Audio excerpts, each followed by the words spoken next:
This is the 5 After 40 podcast, episode number 11. And people think in 40 beyond, they're just thinking, well, I've already made my choice, it's over with. And it really isn't. I mean, we've changed our trajectory so much within the span of a few years. This is the 5 After 40 podcast, a show where I dive into the FIRE movement to see what financial independence is all about. I'll share the steps I've taken to start my journey toward becoming financially independent. And along the way, I'll bring in others who are on a path of their own. You'll hear stories and advice from people who have reached their version of FI, and from those like me who are still finding their way. This is a show for anyone who wants to learn, grow, and connect with others. This is 5 After 40.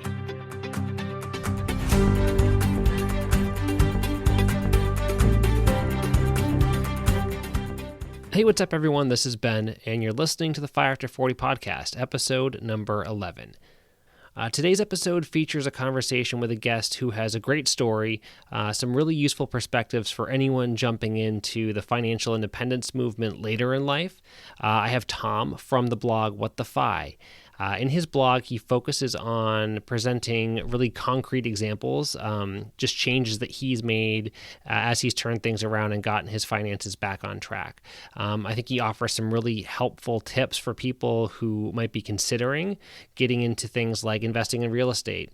That's been one of the ways he's made a lot of progress over the last few years as he's gotten himself together financially. Make sure you listen until the end, where he gets into a conversation about kind of forgiving himself for making past mistakes financially and how he's been able to recover from that and really change his mindset to be more positive moving forward. It's, I think, really motivating, and it's a really genuine, uplifting take on your finances and how you can make changes later in life. So before we get to the discussion, I want to remind you to leave a rating and a review on whatever service you're using to listen to the podcast. The show is really starting to grow, and it's helpful when someone finds the show for the first time to just see those reviews and ratings from other people who have found it valuable to listen to the podcast. So I really appreciate you taking a couple of minutes to go out there and do that during the show or right after, just to get those reviews out there. I also want to mention that I've started putting full episodes on YouTube, as well as some shorter clips. So if you struggle to find time to get to an entire show, you can always subscribe there and get access to some kind of more bite-sized pieces of these episodes. So definitely check that out as well. And with that, let's get to the interview with Tom. So today we have Tom from the website whatthefi.com. Which is a blog that focuses on financial independence. So I asked him to come on the podcast and share his story. So Tom, welcome to the show. Hi, thanks for having me. Yeah, excited to get you on. I know we've chatted a little bit and have some similarities in kind of how we got interested in financial independence and kind of a similar age range. And so I thought it would be great to talk through your story and some of the stuff that you've outlined on your blog. So why don't you share a little about kind of where you're from, what you do for a living, and get to know you a little bit. Sure. Yeah, I just want to say I've been following your blogs, your IG, the podcast, and I'm just jealous of how well you've been doing, and uh, and it's pretty inspiring as well. I think we are on some very similar paths, and yeah. Well, I grew up in Chicagoland area in a middle class family. I had a dad that was a police officer. My mom worked many odd jobs, and until she eventually worked for college, which turned out great for all of us because if you work for college, at least this particular one, we could go there for free. And so, unlike millions of other students, we went through college without any debt. Nice, yeah. Yeah. So that really helped us out a lot. But we grew up very middle class, and we never really talked about finance.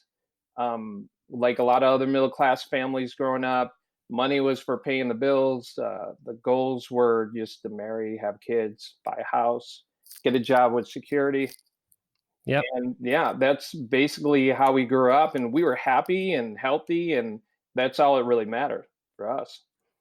Yeah, I think that's a pretty common, story for people that I think you come into childhood and you just follow the path that maybe your parents lay out, and you're just like, yeah, this is what I'm supposed to do. And I think at some point, I know for me in my life, I started to change my thought process, and it really wasn't until much more recently, unfortunately. I wish I had kind of come to some realizations earlier, but it sounds like you're in kind of a similar boat where at some point you started thinking, hey, maybe there's a different way to go about some of these things.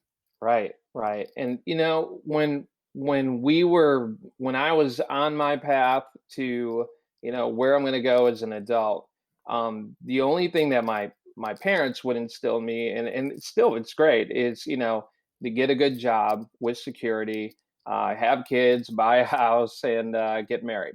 And that's great for the American dream for a lot of people out there. But if you wanted some more with some freedom, we didn't really have those kind of conversations. And so that's kind of where I came from growing up, until eventually when I got out of college and said, okay, I'm set on the American dream. And what I did was I went and check the boxes of all of those goals they talked about, and I decided, well, everyone I know around me, a lot other than my dad. My mom grew up also as a teacher.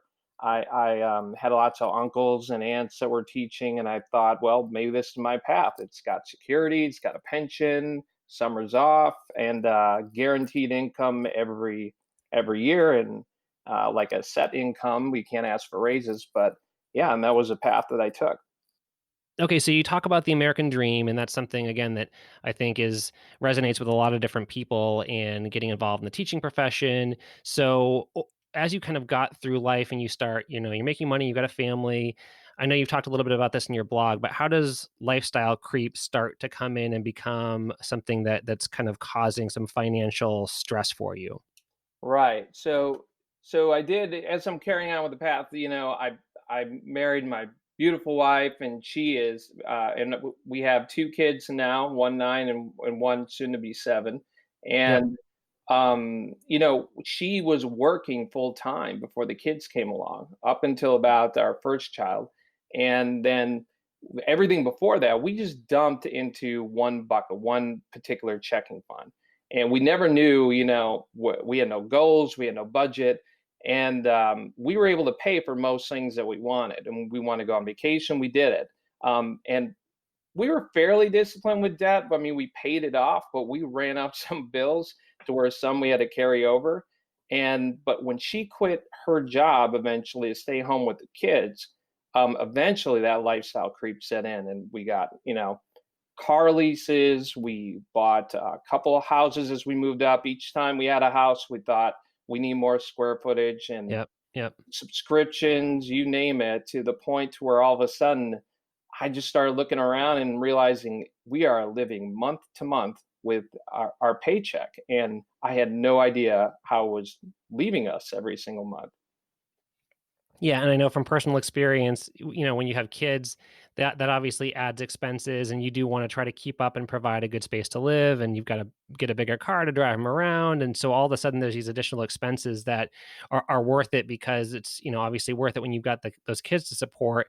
But you start to look at it. I remember thinking back and being like, how am I going to afford to pay for daycare for 2 kids, Right. or these other activities that they might have? It's just kind of this constantly building thing, and so one of the alternatives is, yeah, if you have one of the parents that's able to step back and kind of support them by staying home and covering them, and but then yeah, you've got that loss of income. So it's kind of a tough balance to find where when is it worth it to stop with the additional income to support watching your kids, and that's just a challenge I think that every parent goes through that at some point in their life.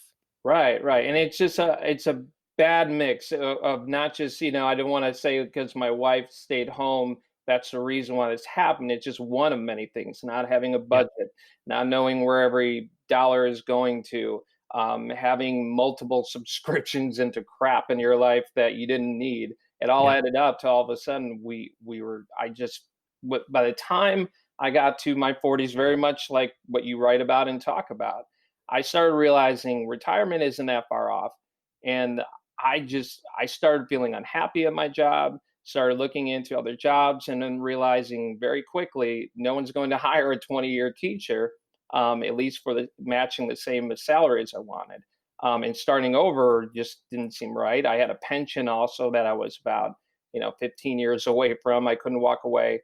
and I Mhm. just felt trapped, and it started, bleeding into our own lives where I was unhappy, and my wife could sense it and was trying to help me. And she's great at she reads self-help books, and she's just on it and listening to all these voices. And one thing that I noticed was that I've noticed now is I wasn't listening. And I don't know what it is. Maybe you notice this when you try to give advice to family and friends.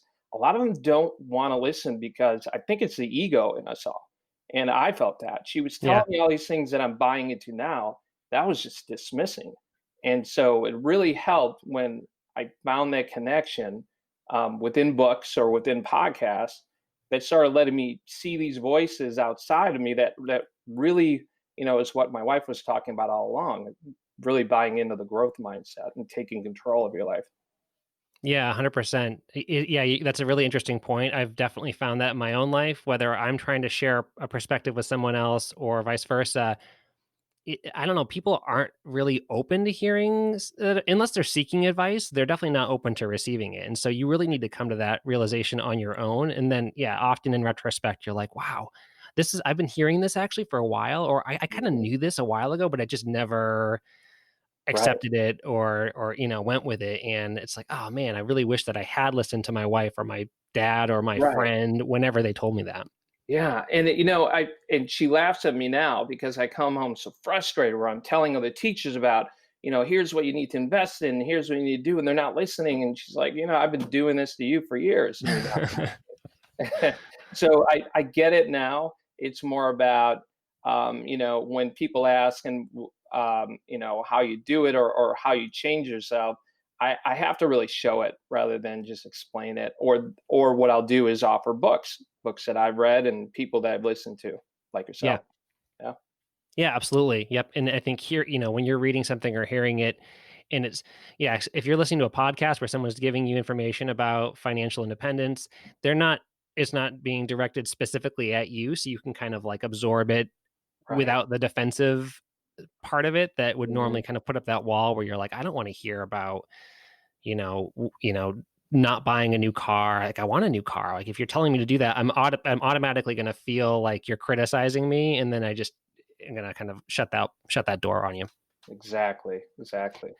So you had mentioned, I think, at one point in your background story on your blog that and it was actually really funny because you had heard, I think maybe your wife had heard a podcast or something with Jamel King, who has a great success story, and that was one of the inflection points where hearing that story helped to kind of trigger some changes for you, which coincidentally was the exact same person that I had heard maybe a year and a half ago.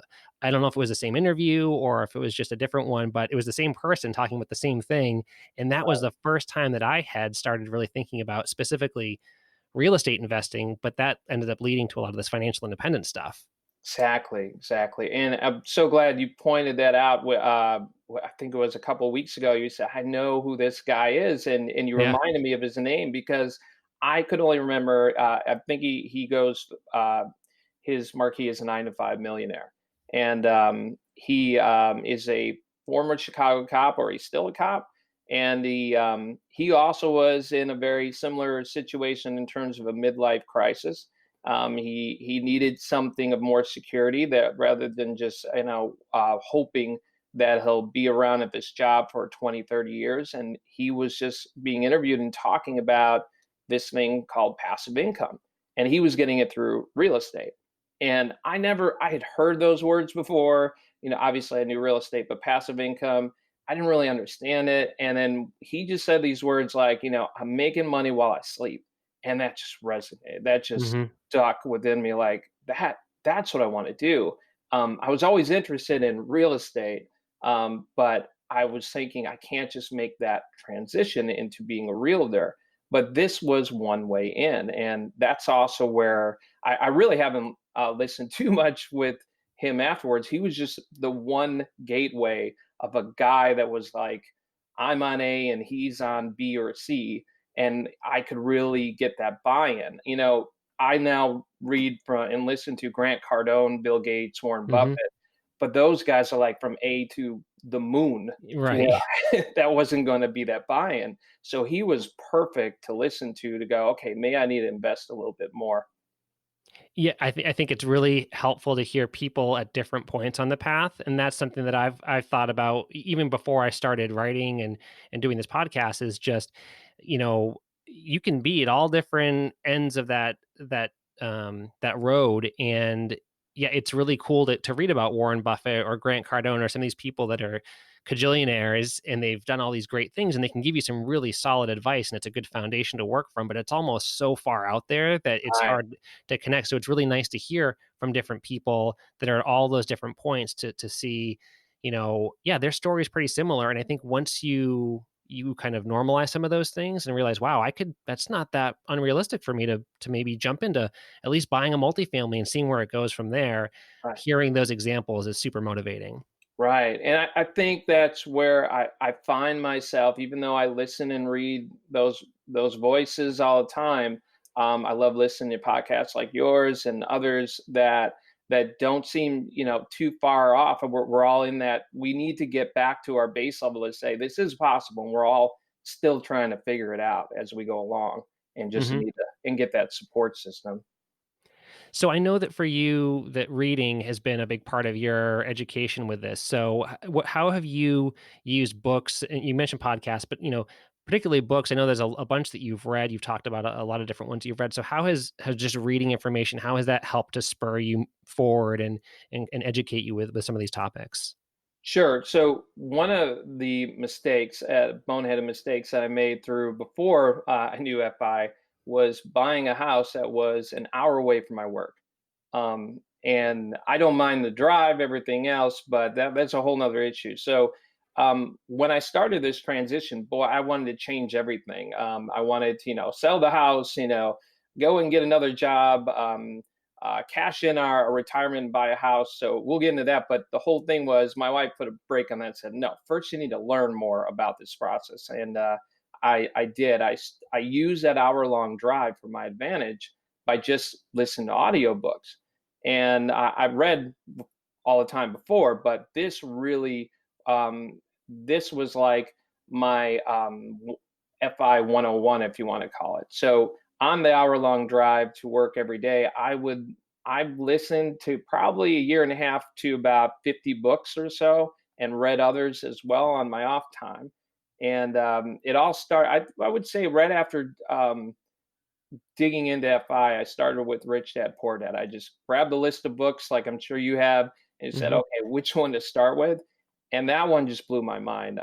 It really, if I had to say which one to start with, that one was the one I always say start with this because it really helped me understand that there was life beyond a W-2 job through passive investing.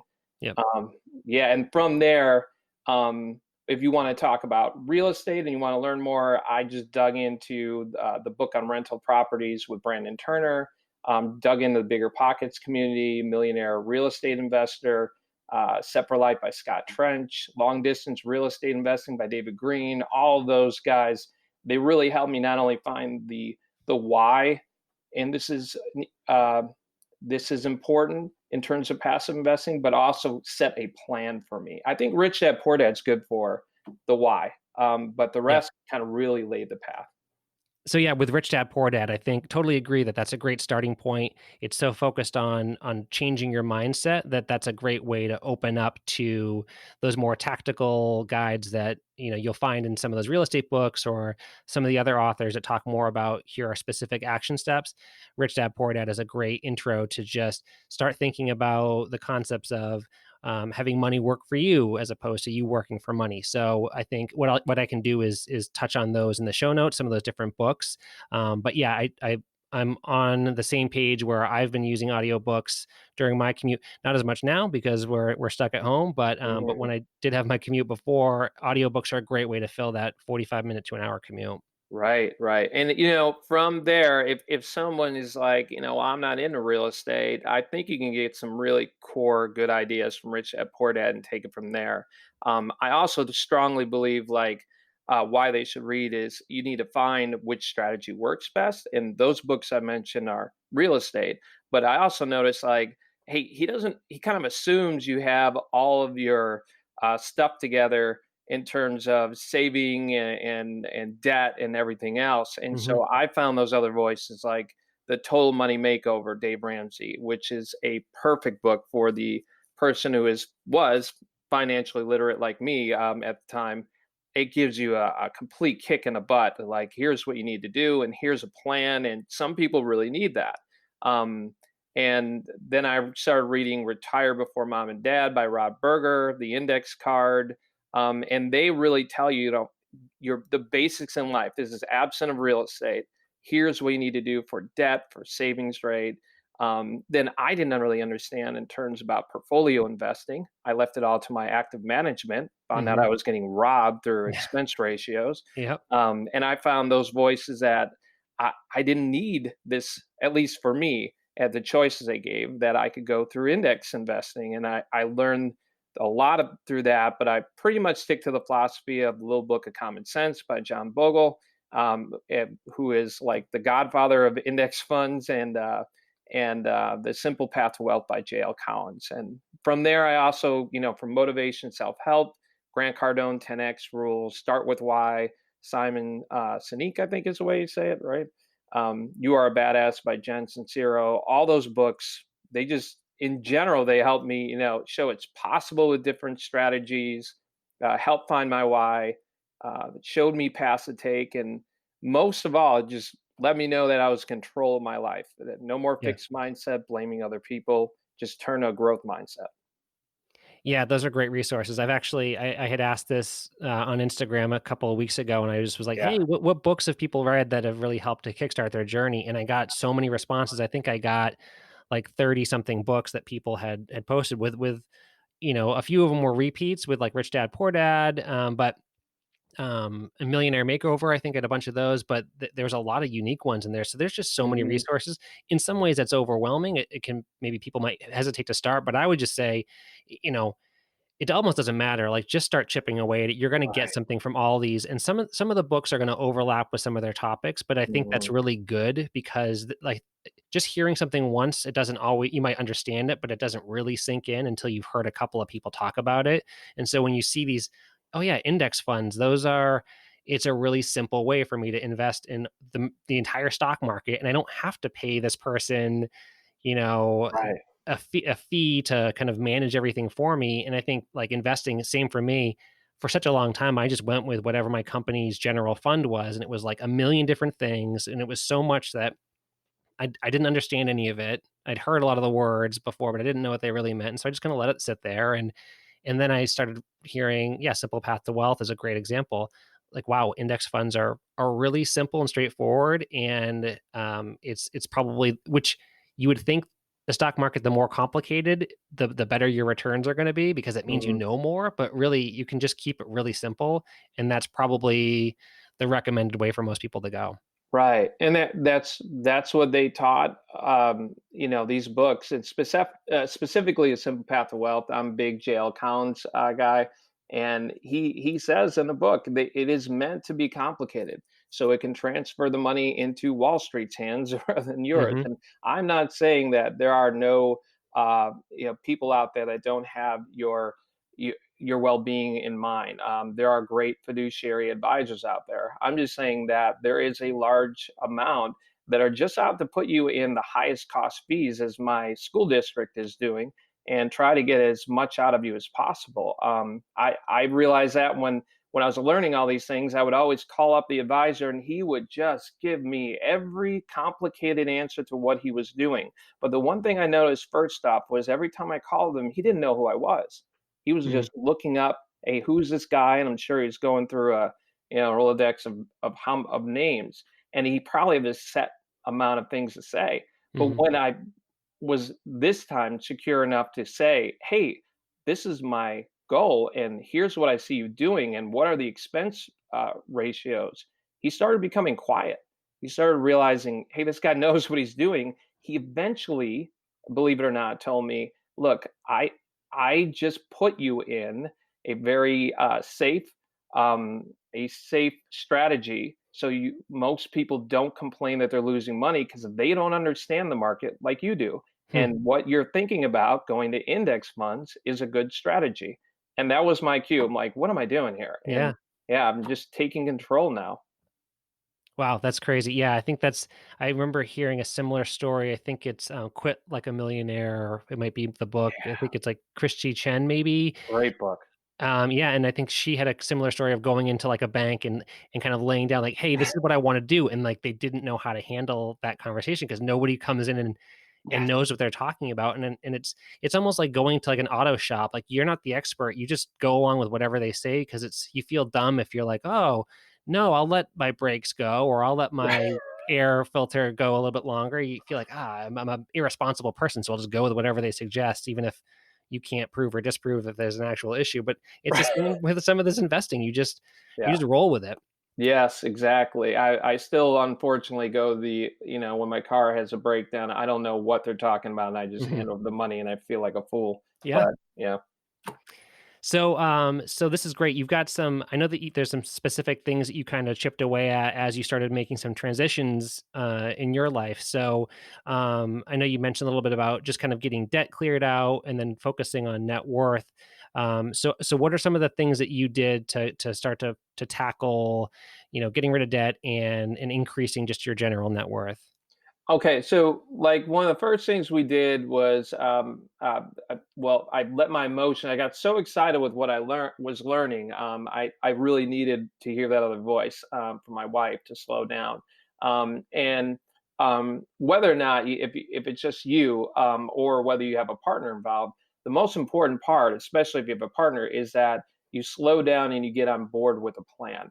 And I really needed to hear that other voice to say, "Hey, let's slow it down. Let's figure out where we're going before we start selling things off and making big decisions." Hmm. So the first thing we did was survey where we're at, what's the damage, and we realized that we can't just automatically, as a teacher, just can't walk into my boss's office and ask for a raise. It's a set pay raise, but I can find other income that I already through my own savings. And so that was the biggest thing is finding saving in the money you have. Hmm. And by eliminating all of the subscriptions, the car leases, the depreciating assets. So we had two leases going on for about 10 years or so. And one of them immediately just turned right back in as soon as it was done. And we bought our new used car, which is working fine, and now we're reaping those benefits. And we developed a saving rate from, I think it was 5 years ago, is what I just recently calculated. It was about 5% we were saving. And now it's with my wife that was working full time, it was close to 50%. Wow. And so that was in a matter of a few years. Right there, we started really building capital and trying to think about putting a down payment on real estate, on a property, and we did. We created a new mindset into only spending on what we value, not what we want. And we set basically new goals that we used to have. Hey, let's finish a basement, to let's get a bigger house. And now we're solely focused on let's first get the assets and the emergency funds and the sinking funds. And from that, we've already seen we build up our net worth from 150,000 to now 315,000 within Wow. a few years. Yeah, so those are some great first steps, and a great perspective, and I love the point about being on the same page with your partner, and that's something that I mean, we could do a whole podcast just on that because it's really important, as you pointed out, that if you're kind of gung ho about something and the person that you're in a relationship with is not on the same page. I mean, you don't have to be 100% synced up, but I think the closer you can get, the better. Especially if you're way far apart, that's just going to cause all kinds of resentment and problems. So I think initially getting that plan together with your wife is obviously step number one, and then kind of identifying some of those areas, knocking down your monthly costs, reevaluating your car scenario. That's a huge expense for a lot of people. And then identifying some kind of investment options and getting that savings rate up. So that's, I mean, that combination, I mean, that's taken you from a decent situation to a really good situation in, like you said, in a very short period of time. Right, right. So do you have you outlined specific goals for retirement or like a number that you're trying to hit, or are you really specific at this point, or are you just still trying to kind of get things together and then you'll determine that kind of down the road? We definitely talk about goals all the time. We were just reflecting on this. We like to. I'm not as. I'm trying to get into journaling. My wife has always been. And she's imploring me to do the same. But I tend to is more of a like an outline guy. I'm constantly just let's get that whiteboard, and that's just the way I think. Hmm. Like, and then I can dig deeper. So we are constantly like I'm constantly writing down. Here's where we need to be today to this week to where we need to be in a year to 5 years and beyond. For example, we some of the bigger picture goals. We want to be financially independent. For me specifically, the biggest thing that I always think about when people ask my why is just getting my time back. Um, Time back for what I want to do, whether that is work, whether it's taking a day off to see my kids play in a game or take them to school. That's a big goal for me before they leave the house. For me to travel, that's something I think a lot. One thing I realized through the books, which is kind of nice, is save and save and get rid of the debt. But if you have a chance to travel, make sure you take advantage of that because you'll always find excuse not to that you can't afford travel. Um, some Yeah. other ones are like teach my boys a value of FI and then eventually give back to the community. I'd really like to where I'm financially secure to be able to do that. Yeah, those are great because I think the point of it's not just about hitting a financial goal. It's what it happens between now and then. It's making sure that you've got a life that you're happy with, and that you're teaching people, and you're setting yourself up to not only just hit some kind of arbitrary goal that you've maybe calculated, but also enjoying your life on the path is a super critical part for people to keep in mind. Right. And so when some people are like, hey, I need to get more specific, we can narrow that down too. And sometimes I'm like almost embarrassed to say it because I feel like someone's, judging me or things like Yeah. that. And I've really learned lately, like, no, just say it. Do the Cardone, go 10x. And because if you set your mind to that, you're going to get there. If you limit it, you're never going to get there. So we have a goal right now that we've written down 12 rentals by the time within 10 years, $1 million in retirement, and a 70% savings rate. Now, will we get there? I'm not sure. I'm hoping we do, but that is our goal right now, and it is possible. That's great. Yeah, those are really solid, specific goals to work towards. And I know that well, it's funny that you say that. It is kind of weird to say out loud stuff like "I want to be a millionaire" or "I want to have $1 million." That's just something that I think a lot of people. You're right. It's almost like you're hesitant to say that out loud, like someone's gonna roll their eyes at you if you say it out loud. And it's kind Mm, of nice. And I noticed this being connected now with people within this FI community that everyone's able to talk about things like net worth or their goals, and it doesn't have that judgment associated with it. It's a very supportive, encouraging thing.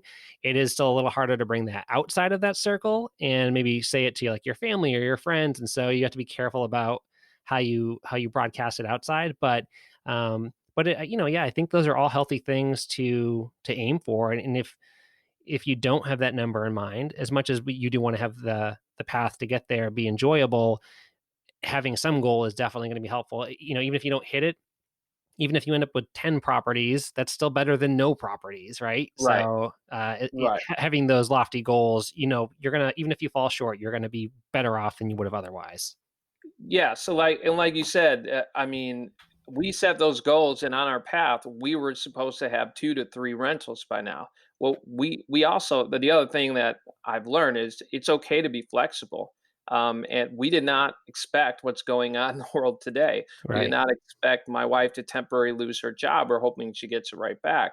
But in the meantime, it is a small bump in the road rather than a catastrophe when these actions happen. Sinking funds, say, how that the value of that, how that's really helped tremendously with people in terms of saving for things that you either expect or don't expect. All these things that we learn through all these books and people in the FI community have really helped us, even if we don't reach those lofty goals. I mean, I am sleeping better at night. I'm excited about the day. There's more meaning to my life. And the other thing is, besides just the savings rate and the numbers and the trajectory towards retirement, one thing I've noticed, which is really interesting, is very much connected the FI community to a better health and both actively and mentally. I work out more. I feel more confident about myself and believe in myself. And I'm sure you feel some of the same, right? Yeah, absolutely. General life health is not just a financial thing. There's all kinds of elements to that, and if you put too much attention in one area, you neglect other areas, and that's not going to be a healthy path. So yeah, it's physical health, it's financial health, it's emotional health, it's spiritual health. Depending on what your priorities are in life, finding that balance, I think, is really the end game. Right, right. So let's jump over. You started talking a little bit about the real estate experiences you had. So I'd love to hear a little bit more about specifically kind of where you are and what you want to do moving forward. Like you said, it's a little thrown off because of the whole pandemic issue and people are quarantined, and that's kind of thrown a wrench in the real estate market. But where did you go with your first property? What's the story behind getting involved with the kind of the first stab at that? So sure, the first thing we thought about is, okay, we need to build assets, and which particular asset can really move the dial more than what we're looking into. Well, we know that in terms of building a portfolio, it's great, and we will continue to do that. But it's slow, and it's got the long range game in mind. So we'll continue with that. But we knew that real estate would get us there the fastest, and if we really wanted exponential growth.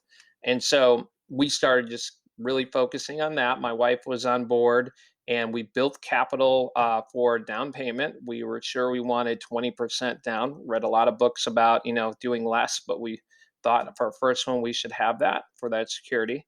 Um, we we were thinking big in terms of getting a couple within a year, or sorry, within a couple months, and then we realized, let's start small with one house and then figure it out. And um, and we actually looked into a little bit of turnkey long distance, where they have everything set up for you. And while that might be a great option, we realized that we wouldn't learn much if we went down that road. And so we wanted to get something close by. Unfortunately, around my neighborhood where I'm at, it's beautiful, but the taxes are outrageous. So we realized soon that that's not a place to rent. You want to find a neighborhood where you can get basically the rent to purchase ratio in your favor. So you want a neighborhood that obviously has work, hospitals, schools, good schools, low crime, but you want to make sure that you can get that cash flow from what you're going to pay on that mortgage payment and taxes to cash flow. And we were able to find that of a place just about an hour away from us. So not ideal. We love it in our backyard, but it is something that we wouldn't have to travel to Georgia Right. to be able to check on. So that's what we did. And the first thing we did was just spent months learning about the neighborhood, um, writing the numbers out, percentages, and seeing, is this neighborhood ours? And then we went from there. So I know there's different directions you can go with rental properties. You guys went with a single family as opposed to a multifamily. Did you consider multi, or what was the strategy behind going with a single family home? We did. We went back and forth with that. We definitely, when we're still open to doing multifamily, we just bought into the idea that through the reading that with a single family home, we three bed, one or two bath, has it has good resale. It has people that want to stay usually longer, and people that are usually going to take care of it like a house. At least that's what you want them to do. Right. And so that we found is a safer investment, at least for our first. Yep. Totally makes sense. That's something I've looked into as well, and I am still hoping to go down that path at some point in the near future. And I've looked at one of the other options that people look at is house hacking, and I'd love to grab a duplex or a triplex and live in one of the units, and Yeah. and then have the other tenants kind of paying down the majority of the mortgage, and so my living expenses are are cut significantly. But that's there's a lot of options, I think, is the point. Looking into real estate investing, there's lots of different ways you can go with it.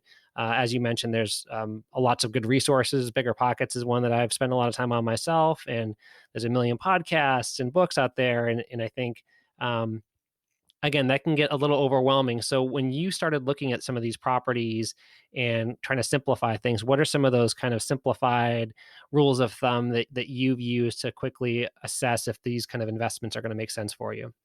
Sure. Just to quickly go back to what you were saying. Funny thing is, like you said, I would get all those voices from Bigger Pockets, and I listen to podcasts and all these ideas. And I remember distinctly going down, and I think it was a year ago, and saying, "Honey, we have an entire unfinished basement. Let's just build it out, and we'll have somebody house hack. We'll have them live down there." And Yeah. it is, the great thing about real estate and FI in general is there are many different strategies, but it depends on where you're at in your journey. And I am older with kids, and that this made more sense for us. I needed my wife to put the brakes on that. Some of Hmm. the rules that we use, well, one thing we noticed was that if you through all of these rules that you have, that it can get so daunting that it can make a lot of people just want to run away from real estate and think there's so many numbers, so many factors that I'll never be able to find a good deal. And so we needed some voices, and that I learned through books that said, no, you could simplify this. When you get to know your neighborhood and where you want to invest in, uh, one thing I forgot to mention, really important, find a good realtor that actually invest themselves. And I found that, not the first one, but the second one. And she was fantastic. And she could really help with all of those numbers and find mentors that will give you good price points in terms of what the rent is in a neighborhood. Um, Once you have that, you can tell what the rent's going to be in the ballpark, and you can tell what the mortgage is going to be. Then we use these three particular rules. And the first one that we always use is the ubiquitous 1% rule, which basically means the monthly rent must be greater than 1% of the purchase. So, for example, a house that's like 100,000 needs to make sure that it rents at least $1,000 a month. And so if we don't see that, if we don't see that's a possibility, that means whoever that person is trying to get the most of their house. It's good for them, but it doesn't mean that that makes a good investment for us. So that's the first one that we look for everything. It doesn't. It's not in mean it, these rules don't mean that you have to exactly follow them. It all depends on what your taxes are and everything else. But generally, most people follow this one. Yep, that's kind of a quick check to just make sure. Yeah, you want to at least check that box off, and that means keep moving forward with the analysis. Exactly. And then another rule, just that you want to set these layers and say, okay, do all these things check out before I throw it on an offer, is the 50% rule, which basically is just 50% of the income.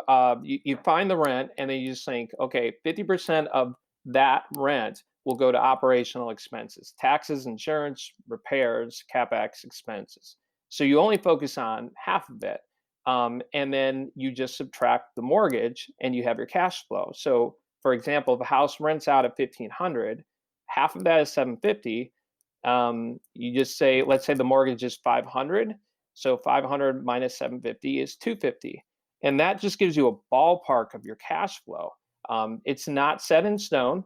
You have to, again, do the numbers yourself in the area you're at, with other factors, but that at least will give you an idea of, is that acceptable cash flow for you? And it all depends. If you're in an area that is a good area, you're not going to worry about tenants or crime or have a lot of headaches, then you might say that's fine. Or you might be factoring in the appreciation. But if Mhm. you think there's going to be a lot of headaches, you might say that cash flow is not enough and move along. But the most important one the third one that we use is the cash on cash ROI. And that basically is just, sometimes it doesn't need a little bit of calculating, but it's the annual income on a property divided by the total cash invested. So if you have an investment of 100,000 and it generates, 12,000 a year, then you just take 12,000 that it generates, you divide it by 100,000, which is the total amount you put in, and you get 12%. Now, that might be suitable for you. Why that particular percentage might be suitable is if you think about it, the average stock market return is about 10%. So, Yep. in order for real estate, which is obviously a little not as passive as just investing in a portfolio, you need to judge like what percentage I feel comfortable putting this work in. Yeah, that's a great summary, and I know that you also go through this in a little bit more detail on a couple of the posts you have on your blog. So what I'll do is I'll make sure also to link to those. So if people want to read through more specifically and look at those numbers with those simple rules, those are a great starting point. And then also, I know you've also touched on in some of your blog posts some of the specific details about your property and kind of initial asking price and what you ended up putting down and what your cash flow is. So I'll link to that as well because I think it's a good example for people to see where you can start and get that kind of baseline as an example, and then people can go in and start to make their own analysis as to what are they looking for, like you said, neighborhood, what are you comfortable with, how far away. There's a lot of factors in there, so I think any examples are just good for people to see. Right, and it's not about you have to follow these rules. And these are just there's other rules. People look at the other a lot of different rules, but these are the ones we felt comfortable with. And it's all about finding your comfort level to where you can you can do this either in your head or do it really quickly so you can move on and save time. Because the whole idea with real estate is you don't want to be sitting on the internet all day long trying to find the one good deal. You want to be most of them are not going to be a good deal. So you want to be able to use these rules to move along and only focus on the ones that stick out with the most cash flow. At least for us, that's our biggest goal. If it's appreciation or other things, there could be other formulas, but that's what we tend to focus on. And the other thing is for time is it's both long term, so you're not wasting all your days doing this, but it's also we found out really beneficial once you're actually in the trenches and you walk into a house and you see it. A lot of times we found out you got to be able to make an offer right away. Yep. Or if you don't know your numbers, someone else is going to walk right behind you and take it from you. So that's where we found those three rules really helped us and realized it's possible for this to happen. Yep, that's a great story. And I'm interested to see where your strategy goes long term. I'm sure you'll keep us updated with how your real estate journey continues moving forward. So one thing I wanted to just throw out there as we kind of wrap things up here, a lot of what we're focusing on, again based on kind of where we're specifically coming from, but also where I hope people in this audience might be coming from, is getting started down this financial independence path a little later in life, right? So not necessarily somebody who started investing at 25 or 30, but they might be in their late 30s or in their 40s, and they really haven't jumped into this full throttle yet. So, as you think about your own experiences, what kind of general advice would you have to people who are just starting this path a little bit later in life? Right, really good question. It just, and when I first got into this, I thought it was too late, and there was a lot of what was holding me back to where maybe I could have started, or maybe even earlier, in my 30s or something like that. And the one thing I realized after the first thing I would say is you have to forgive yourself. I've made a ton of mistakes, as I'm sure you can attest to. I'm sure within your own life, uh, boneheaded mistakes financially, but you got to forgive yourself and just move along and realize that wherever you start, you're going to be so much better off in 5, 10 years from now, and just focus on that. And I think a lot of the FI community really focuses on 20-year-olds and 30-year-olds in that. And people think in 40 beyond, they're just thinking, well, I've already made my choice, it's over with. And it really isn't. I mean, we've changed our trajectory so much within the span of a few years to where we've reaped already a number of benefits, and we're not killing it. We are definitely living much better lives than we did before, financially healthy lives, and both being, from what I said before, like sleeping well at night, all these things come with that. So I think like you could honestly, I think FI is for any age at any time. You can get something out of it. It all depends on where you're at.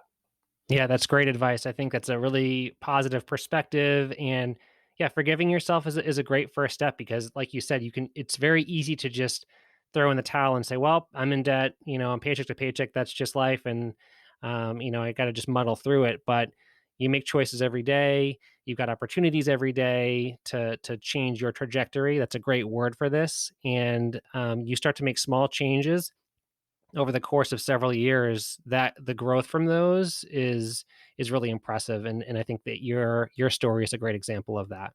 So, for people who do want to follow your journey and learn more about your path and what you're focused on, where can they follow you? So I started a blog a couple of months ago. It's based upon that was the first thing I started with because I kept talking to my wife and we were at home. She said, "You need somewhere to explain these things to because I've heard you enough." And you can join me at whatthefi.com. And I also have an Instagram account at whatthefi hashtag whatthefi. And yeah, and I'm just really kind of getting into the blog. I think once school has stopped for me, because I'm a teacher, I'm going to be able to devote more time in the summer and hope to get these ideas out. So that's great. I hope people give you a follow on the blog and on social media. We'll definitely link to those in the show notes. Tom, thank you so much for coming on today. This was a great conversation. I think people will get a lot out of this, and I really appreciate you taking some time to talk. Thank you. I really appreciate you having me on, and I love listening to your show. Thanks. What a great conversation with Tom. I think he had some really helpful advice, some specific stuff, talking about some great books that you can read through, some rules of thumb to get started with real estate investing. But I think more importantly, he just has a great mindset when it comes to moving past your previous mistakes, maybe things that you've gone through, and not feeling like it's too late to really make a change. So I think anyone listening to this who has struggled to take that step forward to start making changes, this is great motivation. He's made up a ton of ground in a pretty short period of time, and he's taken a situation where, I think early on he said he was struggling with that kind of lifestyle creep and not really connecting with the realities of the American dream. He is in a much better place financially, emotionally, physically, just a lot of great motivation and words of wisdom from Tom. So I really appreciate him coming on the show. So as always, thanks for listening to the show. I hope you got something out of it. I think it was a great episode, and I'm really excited for the next one that's coming up. So I'm going to share with you before we wrap things up just a quick snippet from an upcoming episode that we have with Andrew from the House Hacking Podcast. If you can go do a house hack and save $1,000 a month in your budget by reducing your housing costs, think what that $1,000 would do. I mean, that's 12 grand a year. If you've got student debt, that would wipe that out really quick. If you've got a big car loan that you bought, that would help you wipe it out really quick. To read more about my story, be sure to follow me at Fi After 40 on Twitter, Instagram, and Facebook. You can also subscribe to receive updates whenever new content goes up at fiafter40.com. Also, be sure to subscribe to the podcast and leave a rating and review. It makes a big difference. Thanks for listening.